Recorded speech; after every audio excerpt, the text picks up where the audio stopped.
Hi, in this session we're going to do teaching number 14 in the Gospel according to Thomas. And it's a rather lengthy one, so indulge with me while I read it. What can I tell you? Jesus said to them, "If you fast, you will beget sin for yourselves.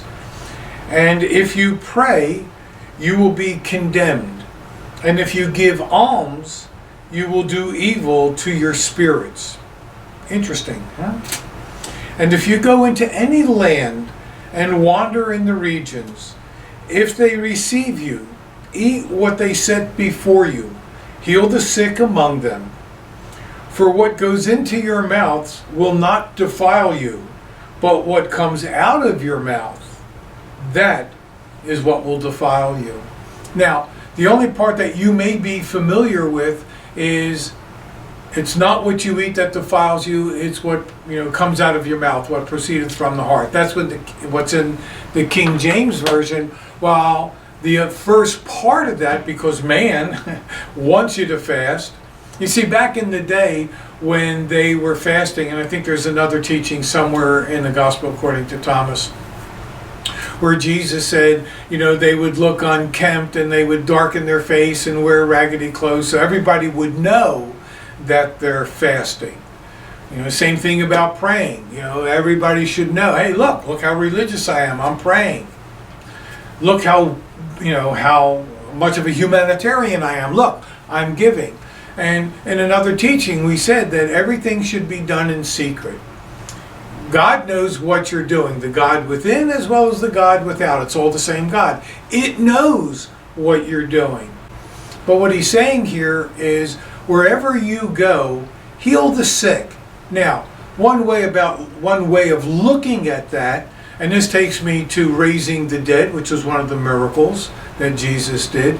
Anytime you talk to someone who's depressed, in doubt, fearful about something, and you give them words of encouragement, or you give them an insight that illuminates some of the doubt. Oh, well, no, I got that together. I don't need to be afraid of that anymore. I don't need to doubt that anymore.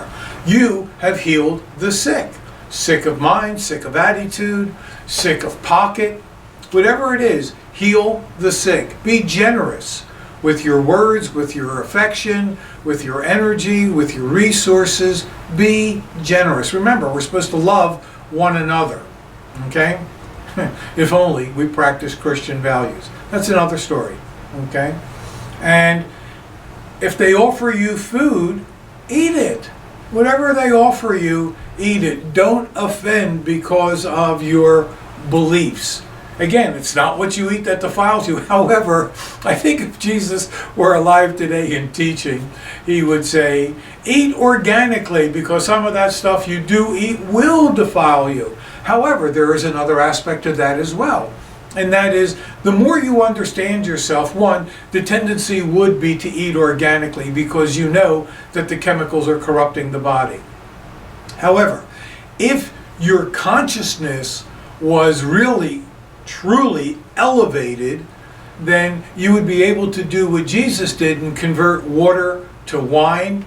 And there was another teaching where the disciples came in and said, Master, you've been here all day, you haven't eaten anything. And Jesus' answer was, you know not what I partake of. And from another point of view, here's the deal. The air is full of atoms. An apple is full of atoms. If you have the power, you can condense those atoms and create sustenance. Okay?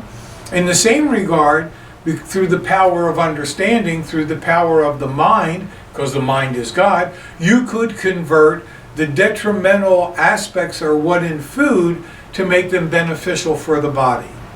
However, because we are living in the times we are, and I know I'm assuming that most of us do not have that ability, my advice to you is eat organically. Be as clean as you can possibly be.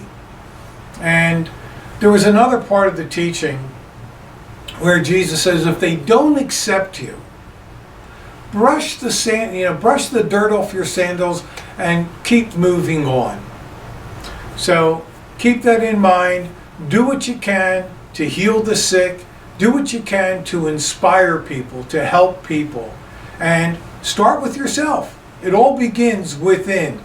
Get to know yourself. Come out of poverty, one of the previous teachings, and manifest your spiritual gifts and share them freely. Use what you have, universal teaching. Use what you have, more will be given. Do not use what you have, and even that shall be taken from you. And that too is in Thomas, and eventually I know we'll get there. Anyway, thanks for stopping by. Have yourself a fabulous day. Hopefully this has given you some additional insights, and you can begin to really see the true power of what Jesus was teaching and what it can do for you the more that you embrace his sayings and continue in the teachings. Continue in my word. Anyway, there it is. Have yourselves a fabulous everything. Thanks for stopping by, and look forward to chatting with you again. Take care, and God bless.